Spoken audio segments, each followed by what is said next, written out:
আলাইকুম। আশা করি সবাই ভালো আছো। আজ আমরা ঢাকা বোর্ড ২০২৪ সালের ৪ নং রাইট ফর্ম ভার্ব করব। কি বলছে দেখো।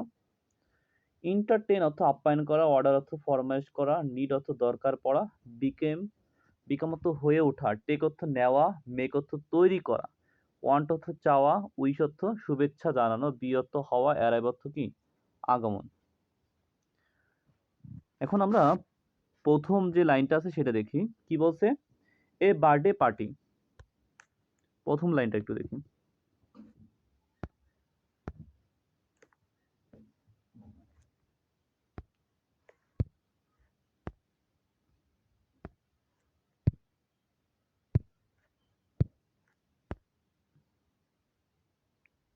তো ইরেজারটা কোথায়?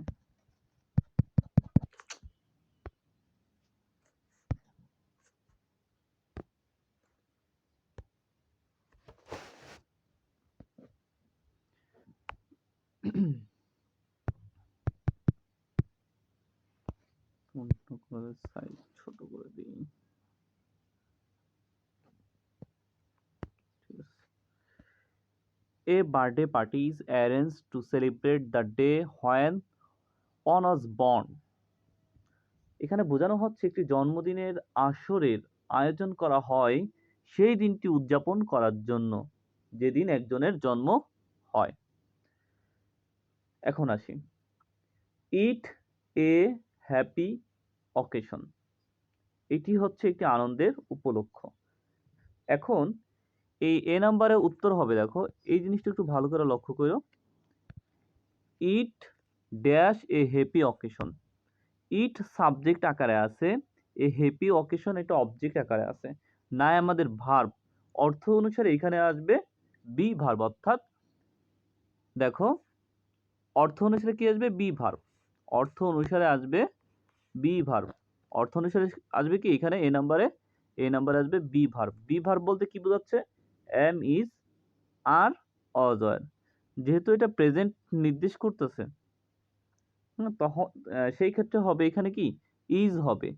আর ইট আছে যে সাবজেক্ট, যে আমাদের ইট আছে, ইটের পরে অক্সিলারি ভার্ব ইজ আসবে এখানে, কারণ ইট হলো সিঙ্গুলার, ইজও কি সিঙ্গুলার, ওই হিসাবে ইটের পরে এখানে ইজ আসবে। তারপরে আসি recently it dash a tradition to organise a birthday party. তাহলে এখানে কি দাঁড়াচ্ছে দেখো, বি নাম্বার উত্তর হবে হ্যাজ বিকাম হবে। উত্তরটা হবে কি হ্যাজ বিকাম, হয়ে উঠেছে। হ্যাজ বিকামের অর্থ কি দেখো, রিসেন্টলি, ভালো করে লক্ষ্য রেখো, recently it has become a traditional to organise a birthday party. এই রিসেন্টলি ওয়ার্ডটা থাকার কারণেই আমাদের এই বাক্যটা হয়ে যাবে কি হবে, ভালো করে লক্ষ্য রেখো, এই রিসেন্টলি থাকার কারণে আমাদের বাক্যটা প্রেজেন্ট পারফেক্ট টেন্স হবে। তারপরে দেখো ইট হলো সাবজেক্ট এই বাক্যের, এই জন্য ইট যেহেতু এই বাক্যের সাবজেক্ট, এরপরে কি আসবে? অবশ্যই হ্যাজ আসবে, তারপরে ভার্বের থ্রি আসবে, কারণ রিসেন্টলি আছে। রিসেন্টলি ওয়ার্ডটা প্রেজেন্ট পারফেক্ট টেন্সের একটা প্রতীক, অর্থাৎ একটা ওয়ার্ড। এই ওয়ার্ডটা থাকলে বাক্যটাকে প্রেজেন্ট পারফেক্ট টেন্স বানাইতে হবে। আমি বলতেছি শুধু রিসেন্টলি না, রিসেন্টলির মতো আরও ওয়ার্ড আছে, যেমন জাস্ট নাও, অলরেডি, ইয়েট, এবার, লেটলি, ইমিডিয়েটলি, হ্যাঁ, রিসেন্টলি। এই ওয়ার্ডগুলি যদি থাকে বাক্যে কোনো একটা জায়গায়, সুতরাং এই বাক্যটা অবশ্যই প্রেজেন্ট পারফেক্ট টেন্সে করতে হবে। আর ইট এখানে দেখো, ইটটা আছে এখানে যে ইটটা আছে, এই ইটটা হলো তোমার, এই ইটটা হলো সিঙ্গুলার, এই জন্য আমাদের হ্যাজ লিখতে হবে। যদি ইটের জায়গা যদি প্লুরাল কোনো একটা সাবজেক্ট আসতো, তাহলে আমরা লিখতাম হ্যাভ, তারপরে দিতাম ভার্বের থ্রি। আর এখানে যেহেতু ইট আসছে এই জন্য হ্যাজ আসবে, আর হ্যাজের পরে ভার্বের থ্রি আসবে। ভার্বের থ্রি এই কারণে আসবে কারণ এই বাক্যটা প্রেজেন্ট পারফেক্টে যাবে। আচ্ছা, তাহলে আমি এখন অর্থটায় আসি। It has become a happy occasion, তাই তো? অর্থাৎ দাঁড়াচ্ছে এটি হচ্ছে একটি আনন্দের উপলক্ষ। For organising such a party, তাই তো? For organising such a party one, হ্যাঁ, সি নাম্বারে হবে কি? সি নাম্বারে হবে নিডস, দরকার পড়ে। আর to spend both time and কি মানি। ভালো করে দেখো, for organising such a party অর্থাৎ এই ধরনের আসর আয়োজন করার জন্য, অন মানে একজনকে বোঝাচ্ছে, হ্যাঁ, নিডস দরকার পড়ে, একজনকে দরকার পড়ে, তাই তো? টু স্পেন্ড খরচ করতে, বোথ টাইম অ্যান্ড মানি অর্থাৎ এই ধরনের আসর আয়োজন করার জন্য একজনকে সময় এবং অর্থ উভয়ই ব্যয় করতে হয়। এখন এখানে বাক্যটা নিডস, সরি, যে উত্তরটা সি নাম্বারে নিডস হবে, দেখো সি নাম্বারে উত্তরটা হবে নিডস। নিড অর্থ প্রয়োজন। আর এখানে অনটা হলো তোমার এভরির মতো কাজ করে। মনে রাখবা, এভরি ওয়ান এই সকল ওয়ার্ড যদি কোনো বাক্যে সাবজেক্ট রূপে ব্যবহৃত হয়ে থাকে তাহলে অবশ্যই, হ্যাঁ, প্রেজেন্ট বাক্যের যে ভার্ব আসবে তার সাথে এস অথবা ইয়েস বসবে। হ্যাঁ, আশা করি বুঝতে পারবা। আচ্ছা, তারপরে হি অথবা she starts dash preparation from some days ago. এখানে কি বোঝানো হয়েছে? সে কিছুদিন আগে থেকে প্রস্তুতি নেওয়া শুরু করে। এখন ডি নাম্বারের উত্তর হবে কি? ডি নাম্বারের উত্তর কি হবে? টেকিং। টেকিং অর্থ কি? নেওয়া। টেকিং অর্থ কি? নেওয়া বোঝায়। আচ্ছা, এখন ভালো করে একটু লক্ষ্য করো। আচ্ছা, হিটা অথবা সিটা সাবজেক্ট, স্টার্টস হলো ভার্ব। হ্যাঁ, এখন আমাদের রাইট ফর্ম অফ ভার্ব করতে বলছে। দেখো এই সকল যত আমরা মানে রাইট ফর্ম ভার্ব যেখানেই উল্লেখ থাকবে অর্থাৎ সেই সকল শূন্য স্থানে ভার্বই বসবে। ওই ভার্বে একটু পরিবর্তন আনতে হবে, জাস্ট এতটুকু। হি অথবা শি স্টার্টস, হি অথবা শিটা subject, starts of verb, preparation from some days ago এই জিনিসটা ধরো অবজেক্ট। আচ্ছা, একটা বাক্যে ভার্ব কয়টা বসে? নিশ্চয়ই মূল ভার্ব একটা বসে। এখানে স্টার্টস সেই মূল ভার্ব, স্টার্ট সেই মেইন ভার্ব।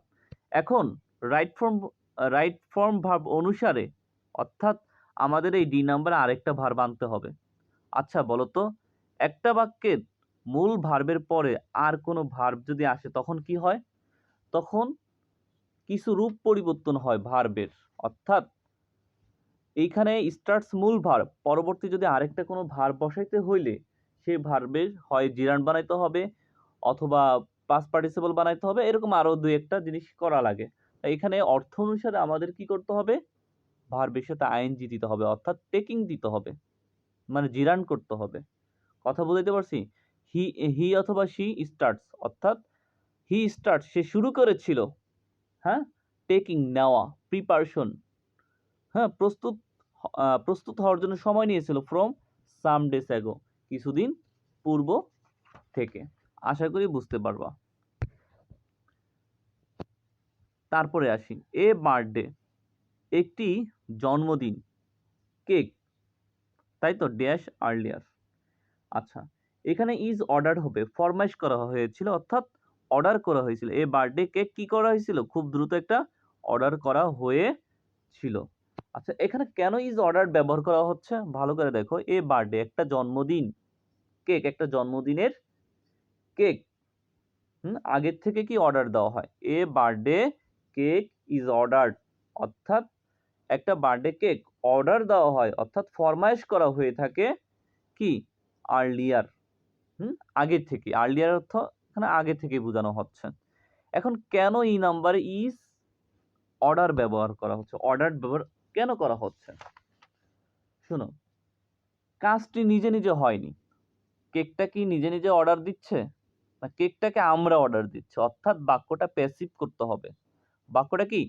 প্যাসিভে আছে, বাক্যটা প্যাসিভে আছে। এ বার্থডে কেক, অর্থাৎ এই বার্থডে কেকটা নিজে নিজে কি অর্ডার দেওয়া হয় না, একে অর্ডার দিতে হয়, অর্থাৎ মানুষ অর্থাৎ কোনো ব্যক্তি গিয়ে জিনিসটা অর্ডার দিবে, এই জন্য বাক্যটা কি হবে, প্যাসিভ হবে। তারপরে আসি, দেন তারপরে she invites his close friends and relatives, অর্থাৎ সে কি করে, দাওয়াত দেয় তার নিজের পরিচিত বন্ধু অথবা কাছের বন্ধু অথবা আত্মীয় স্বজন।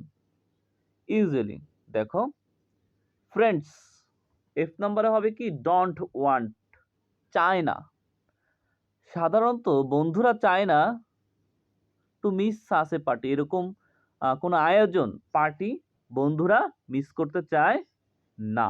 সাধারণত বন্ধুরা এমন একটি আসর অথবা আয়োজন মিস করতে চায় না। এখন এফ নাম্বারের লজিক কি? এফ নাম্বারের লজিক ইজিলি দেখো, আমরা একটু আগে একটু জিনিস দেখি, যদি ইউজুয়ালি যদি পায়, বাক্যটা প্রেজেন্ট টেন্স নির্দেশ করে, কি নির্দেশ করে, প্রেজেন্ট টেন্স নির্দেশ করে। আচ্ছা, ফ্রেন্ডস এখানে সাবজেক্ট, ফ্রেন্ডস এখানে কি সাবজেক্ট। এখন আমাদের টু মিস আছে, এটা ধরো অবজেক্ট, টু মিস আছে পার্টি, এটা অবজেক্ট আছে। ফ্রেন্ডস এখানে, ফ্রেন্ডসটা হলো সাবজেক্ট, এখানে টু মিস ইনফিনিটিভ আছে, অর্থাৎ একটা ভার্ব আছে এখানে, মানে মূল ভার্ব আমাদের এখানে অনুপস্থিত, মূল ভার্ব কি আমাদের অনুপস্থিত। এখানে অর্থ অনুসারে ডু নট ওয়ান্ট হবে, ডু নট কি হবে, ওয়ান্ট হবে। এফ নাম্বারে ডু নট ওয়ান্ট হবে, চায় না হবে। তারপরে আসি অন দ্য অ্যাপয়েন্টেড ডে, নির্ধারিত দিনে, অন দ্য অ্যাপয়েন্টেড ডে অর্থ কি নির্ধারিত দিনে, she puts on the best dress and কি eagerly waits for the কি ইনভাইটেড গেস্ট টু, জি নাম্বারে কি হবে, অ্যারাইভ। আচ্ছা, এই বাক্যটা একটু বিশ্লেষণ করি, কি বলছে দেখুন, অন দ্য অ্যাপয়েন্টেড ডে অর্থাৎ নির্ধারিত দিনে, শি পুটস সে পরিধান করে, অন দ্য বেস্ট ড্রেস সব থেকে ভালো ড্রেসটা, তাই তো, এবং eagerly waits দেখো অধীর আগ্রহে অপেক্ষা করে, ফর দ্য ইনভাইটেড গেস্টস অর্থাৎ আমন্ত্রিত অতিথিদের জন্য। টু কি করতে, অ্যারাইভ দেখো, টু এর পরে এখানে জি নাম্বারের একটু লক্ষ্য করো, জি নাম্বারে কি আছে, জি নাম্বারে টু আছে, টু এর পরে কি আসবে, এখানে ভার্বের অন হবে, টু এর পরে কি হবে, ভার্বের অন হবে, এখানে হবে অ্যারাইভ। অ্যারাইভ মানে আগমন করা, অ্যারাইভ মানে কি আগমন করা, অর্থাৎ নির্ধারিত দিনে সে সেরা পোশাক পরে আমন্ত্রিত অতিথিদের আগমন করার জন্য, জন্য অধীর আগ্রহে কি অপেক্ষা করছে। After the arrival of the guest দেখো, অতিথিদের আগমনের পরে, she cuts the birthday cake সে তার জন্মদিনে কেক কাটে, by singing happy birthday to you everybody. আচ্ছা, এখানে কি বলছে, বাই সেইং দেখো, শুভ জন্মদিন তোমার, গে সবাইকে কি শুভেচ্ছা, মানে সবাই শুভেচ্ছা জানাইলো তারে, by saying happy birthday to you অর্থাৎ তাকে বলছে হ্যাপি বার্থডে টু ইউ অর্থাৎ শুভ জন্মদিন, এই কথাটা বলে এভরিডে প্রত্যেককেই কি করলো, এইচ নাম্বার হবে এন্টারটেইনড আপ্যায়ন করল। দেখো আমি কি সরি একটু ভুল বলছি, এইচ নাম্বার হবে উইশেস অর্থাৎ শুভেচ্ছা জানায়, কি হবে এখানে, এইচ নাম্বারে হবে উইশেস অর্থাৎ by saying happy birthday to you, সবাই একত্রে হ্যাপি বার্থডে টু ইউ অর্থাৎ শুভ জন্মদিন কথাটা বলে এভরিডে প্রত্যেকেই উইশ হিম তাকে, প্রত্যেকে তাকে কি করলো, তাকে শুভেচ্ছা জানাইলো। দ্য গেস্ট অতিথিরা আর হাইলি উচ্চভাবে দেখো, আই নাম্বারে হবে কি এন্টারটেইন আপ্যায়ন করলো, মানে এদের এন্টারটেইনড। আচ্ছা আমি একটু লজিক বলি, এইচ নাম্বারের লজিকটা সম্ভবত বলিনি তোমাদের, এইচ নাম্বারের লজিকটা হবে এভরিডে যদি থাকে, এভরিডে এভরিবডি ওয়ান, এগুলি যদি থাকে তাহলে প্রেজেন্ট বাক্য হইলে অর্থাৎ টেন্সটা যদি ওই বাক্যটা যদি টেন্স হয় প্রেজেন্ট টেন্স হয়, প্রেজেন্ট টেন্স হইলে তাহলে ভার্বের সাথে এস অথবা ইএস হবে। এই জন্য আমরা কি করছি, উইশের সাথে ইএস যুক্ত করেছি। তারপরে I number, the guest are highly entertained with delicious foods and snack. আচ্ছা, অতিথিদের অত্যন্ত সুস্বাদু খাবার ও জলখাবার দিয়ে আপ্যায়ন করা হয়ে থাকে। এখন এখানে কথাটা হলো কি, দেখো দ্য গেস্টস এটা সাবজেক্ট, আর হলো ভার্ব। আর এখানে আপ্যায়ন কে করছে, গেস্টরা কি আমার আপ্যায়ন করছে না আমি গেস্টদের আপ্যায়ন করছি। এই কথা অনুসারে বলা যায় বাক্যটা প্যাসিভ। বাক্য যদি প্যাসিভ হয় তাহলে কি সাবজেক্ট আসবে, তারপর কি আসবে অক্সিলারি ভার্ব আসবে, তারপরে আসবে কি ভার্বের থ্রি আসবে। এই যে শূন্যস্থানে বসবে ভার্বের থ্রি, তারপরে কি বাই অথবা প্রিপোজিশন বসবে। কি বসবে, প্রিপোজিশন, বাই উইথ এরকম প্রিপোজিশন বসবে। আর এখানে হাইলাইটার অ্যাডভার্ব, আমরা জানি কি অক্সিলারি ভার্ব আর ভার্বের থ্রির মাঝখানে কি বসে, অ্যাডভার্ব বসে। কি বসে, অক্সিলারি ভার্ব। এই যে অক্সিলারি ভার্ব আর এই যে ভার্বের থ্রি যে আই নাম্বারে বসবে, এখানে আমি আবার বলতেছি অক্সিলারি ভার্ব আর আই নাম্বার যে ভার্বের থ্রি এর মাঝখানে অ্যাডভার্ব বসতে পারে, যে সেই অ্যাডভার্ব হলো হাইলি। আমরা জানি প্যাসিভ বাক্যে বসে কি প্রথমে সাবজেক্ট, তারপর অক্সিলারি ভার্ব, তারপর ভার্বের থ্রি, তারপর প্রিপোজিশন, তাই তো। তাহলে সেই সূত্র অনুসারে আই নাম্বারে এন্টারটেইনড হয়েছে। কথা বুঝাইতে পারছি? তারপরে আসি, সামটাইমস কখনো কখনো, দেয়ার ইজ অ্যারেঞ্জমেন্ট জিনিসটা আয়োজন করা হয় ফর মিউজিক, হ্যাঁ, উইথ এ ভিউ টু, এই যে খুবই গুরুত্বপূর্ণ একটা জিনিস, দেখো এটা খুবই বেশি পাবা, উইথ এ ভিউ টু। আচ্ছা, উইথ এ ভিউ টু যেখানেই থাকে তারপরে যে ভার্ব, তারপরে যে ভার্ব আসবে সে ভার্বটা অন হবে এবং অনের সাথে আইএনজি বসাইতে হবে। কথা বুঝাইতে পারছি? উইথ এ ভিউ টু থাকলে, উইথ এ ভিউ টু থাকলে তারপরে ভার্বের সাথে আইএনজি বসাইতে হয়। উইথ এ ভিউ টু থাকলে কি তার পরবর্তীতে ভার্বের সাথে আইএনজি বসাইতে হয়। কথা বুঝাইতে পারছি? তাহলে পুরো অর্থ কি দাঁড়ায়, সামটাইমস কখনো কখনো, দেয়ার ইজ অ্যারেঞ্জমেন্ট অর্থাৎ কখনো কখনো কখনো এই আয়োজনে কে আনন্দ করার আয়োজনে আনন্দ করার জন্য সঙ্গীতের আয়োজন করা হয়ে থাকে। কথা বুঝাইতে পারছি? দেখো, sometimes there is arrangement for music, কখনো কখনো এইখানে মিউজিকের আয়োজন করা হয় উইথ এ ভিউ টু, কি উইথ এ ভিউ টু, আর উইথ এ ভিউ টুর সাথে হবে মেকিং, কি হবে মেকিং। উইথ এ ভিউ টুর পরে যে ভার্ব আসবে তার সাথে আইএনজি যুক্ত করতে হবে, তাহলে কি হবে এখানে making, making the party more enjoyable, এই পার্টিকে আরো আনন্দদায়ক করার জন্য কখনো কখনো কি এই আয়োজনে মানে এই প্রোগ্রামে কিসের আয়োজন করা হয়, মিউজিকের আয়োজন করা হয়। আশা করি বুঝতে পারবা, একটু সময় নিয়ে ধীরে ধীরে দেখলে ইনশাল্লাহ বুঝতে পারবা। আসসালামু আলাইকুম।